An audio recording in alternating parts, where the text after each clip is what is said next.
तो एक तरफ पाकिस्तान का अगर हम रुख करें तो अनसर्टेनिटी चल रही है, राजनीतिक अस्थिरता का माहौल वहाँ पर है। दूसरी तरफ सियालकोट से बड़ी खबर आई है। सियालकोट में धमाकों की आवाज़ें सुनी गई है। सियालकोट में सैन्य बेस पर धमाकों की आवाज़ें सुनी गई हैं। उसके बाद यहाँ पर बड़े बड़ी आग की लपटें भी देखी गई हैं। पहले सियालकोट में सैन्य बेस पर धमाके हुए हैं, कैंट एरिया में धमाके हुए। सियालकोट के कैंट इलाके में ये बहुत बड़ा धमाका हुआ और सेना बेस के पास कई धमाके एक के बाद एक हुए हैं। इन धमाकों के बाद ये देखिए, ये तस्वीरें साफ नजर आ रही हैं। इन धमाकों के बाद आग लग गई और फिलहाल विस्फोट की वजह का पता नहीं लग पाया है। उत्तरी पाकिस्तान में स्थित सियालकोट में उनकी सेना का बड़ा बेस है। ऐसे धमाकों से बड़े नुकसान की आशंका है।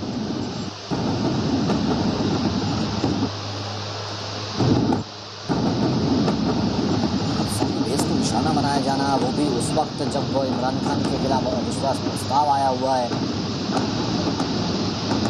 कहा जा रहा है कि बाजवा जो है वो बाजवा और इमरान खान के बीच जो है ठीक से चल नहीं रहा। बाजवा भी coup करने की तैयारी में, लेकिन ऐसे में सियालकोट में सैन्य ऑपरेशन पर, सैन्य ठिकानों पर ये जो हमला हो जाता है, ये अपने आप में क्या कहता है, ये बहुत बड़ी बात है। ये देखिए, मैप के हवाले से हम आपको दिखाते हैं। सियालकोट का ये जो कैंट इलाका है जहाँ पर धमाके देखे गए और एक के बाद एक कई धमाके हुए। ऐसा नहीं कि सिर्फ एक धमाका हुआ है, एक के बाद एक कई धमाके हुए हैं। इन धमाकों के बाद वहाँ पर तेज़ी से आग लग गई। आग का मंजर देखा जा सकता था, धुएं का मंजर देखा जा सकता था। पाकिस्तान के सियालकोट में बड़ा धमाका हुआ।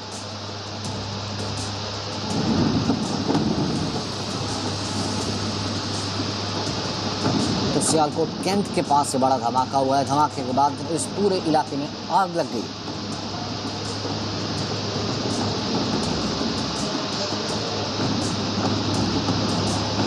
इस पूरे इलाके में धमाके के बाद आग की खबर है। कैंट इलाका है, सेना का इलाका है, सैन्य इलाका है।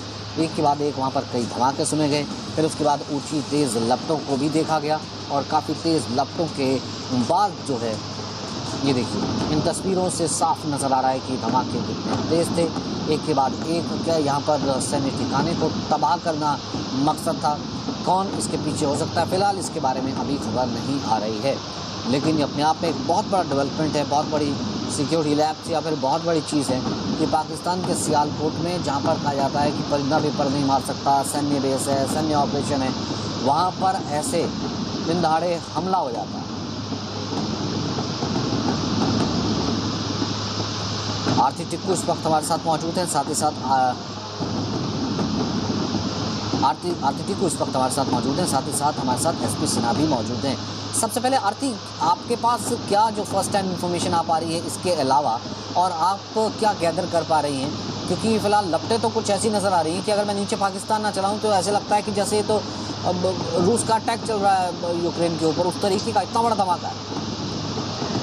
बिल्कुल, लेकिन ये सबसे ज़्यादा जो दर्शाता है कि इमरान खान की सरकार जो है वो बिल्कुल कंट्रोल में नहीं है। उनके पास ना ही तो इंटेलिजेंस है, ना ही तो उनके पास कोई कंट्रोल है लॉ एंड ऑर्डर पे।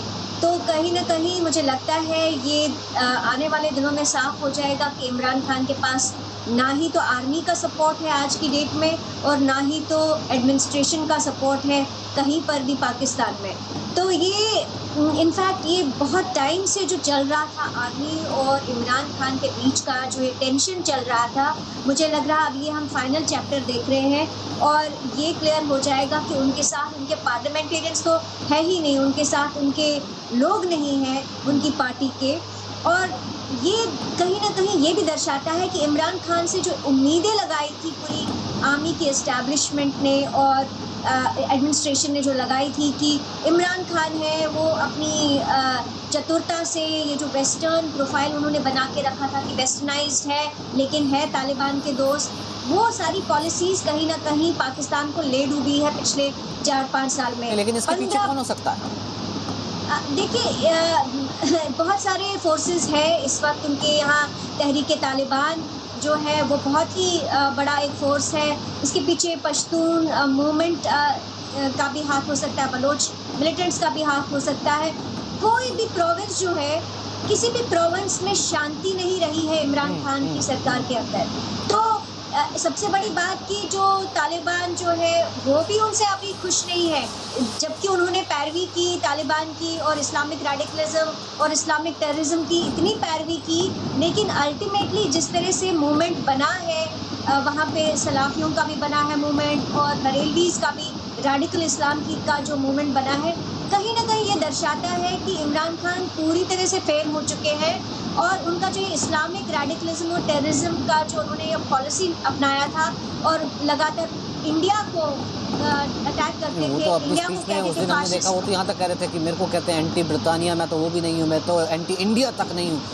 तो एसपी सिन्हा, इस वक्त जब इतनी राजनीतिक अस्थिरता है, इमरान खान बचेंगे जाएंगे खुद उनको नहीं पता, उनके अपने सांसद उनके साथ नहीं है, अविश्वास प्रस्ताव आना है, ऐसे में एक सैन्य प्रॉपर्टी पर इस तरीके से हमला किया जाना या हमला होना, ये क्या बताता है, ये टाइमिंग?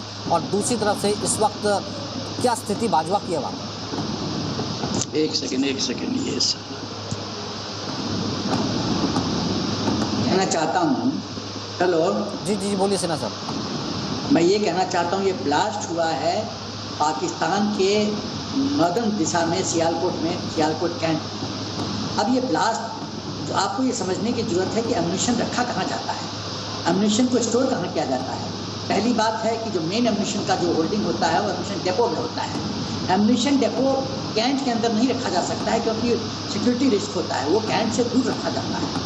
तो मुझे लगता है कि ये जो ब्लास्ट हुआ है वो एम्यूनिशन स्टोरेज एरिया जो है या तो एक यूनिट के लेवल पे होगा या डिवीज़न में भी एक एम्यूनिशन पॉइंट होता है जहाँ पे एम्यूनिशन डिवीज़न का एम्यूनिशन स्टोर किया जाता है। तो ये तो है कि एम्यूनिशन डेपो नहीं हो सकता है। अब ये मल्टीपल एक्सप्लोजन हो रहा है, इसका मतलब है जहाँ भी स्टोरेज एरिया में एक शेड में आग लगा होगा, उसके दो कारण हो सकते हैं, एक तो साबोटाज, षड्यंत्र या एक्सीडेंट। तो यदि साबोटाज या एक्सीडेंट कुछ भी हो, सवाल है कि एक शेड में यदि आप ब्लास्ट करते हैं तो उसका जो कैस्केडिंग इफेक्ट होता है, सिंपैथेटिक डेटोनेशन उसको बोलते हैं, तो सिंपैथेटिक डेटोनेशन बाकी स्टोरेज एरिया में भी होगा और बाकी स्टोरेज एरिया भी ब्लास्ट करना शुरू हो जाते हैं। इसीलिए आप मल्टीपल एक्सप्लोजन का आग देख रहे हैं और आवाज़ ध्वनि आपको सुनाई देगी। तो ये जो बहुत बड़ा आग का आपको गोला भी दिखाई दे रहा है, तो समझ जाइए कि ये धीरे धीरे आग फैलना शुरू होती है। और यदि फेंस के पास ग्रास खास नहीं पूरी तरह से काटा गया हो तो उसमें भी आग लग सकती है और ये आग बहुत ही व्यापक रूप ले सकती है। तो मैं फिर मुख्य बिंदु पे आता हूँ। पहला, ये एम्यूनिशन डेपो नहीं हो सकता। एम्यूनिशन डेपो होता तो पूरा सियालकोट उड़ जाता, पूरा सियालकोट। एम्यूनिशन डेपो में तो कितने टन्स का एम्यूनिशन होता है। तो ये storage area, ammunition storage area छोटे पैमाने पे है, या तो डिवीज़न का सेट है या किसी यूनिट लेवल पे का ये सेट है। और ये साबोटाज हो सकता है या एक्सीडेंट हो सकता है। साबोटाज की बात करें तो टीटीपी हो सकती है। कितने पाकिस्तान के अंदर कितनी संगठनें हैं जो कि इमरान खान के खिलाफ हैं और पाकिस्तान आर्मी के खिलाफ है। आप बलूचिस्तान लिबरेशन फ्रंट की बात कीजिए, तो ये किसी का भी इतना आसान है। सियालकोट तो हम जहाँ तक सुनते हैं, सियालकोट, रावलपिंडी कहते हैं, यहाँ तक तो वहाँ पे तो जो सरकार, जो प्रधानमंत्री, उस तक का से नहीं होता, वो तक अपनी सुरक्षा से जो है परिंदा नहीं भेज सकता, बाकी और किसी को तो क्या छोड़िए। इतना आसान रहा है अगर ये सैबोटाज ही है तो इतना आसान या फिर इतना प्लान हो सकता है कि एक्सीडेंट ऐसे हुआ हो?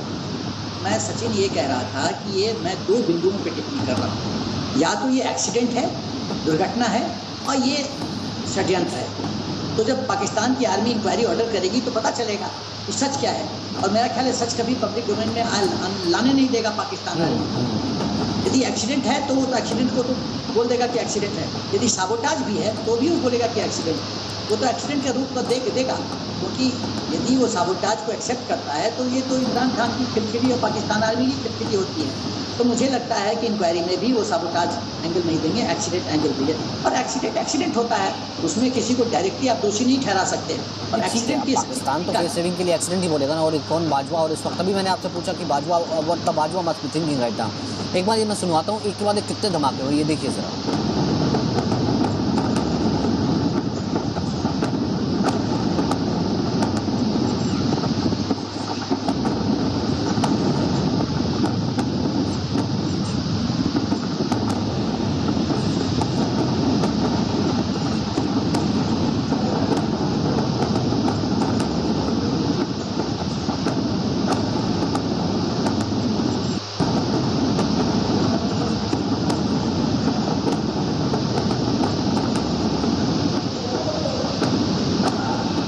इस वक्त बाजवा की क्या स्थिति है, अगर मैं आपसे समझना चाहूँ?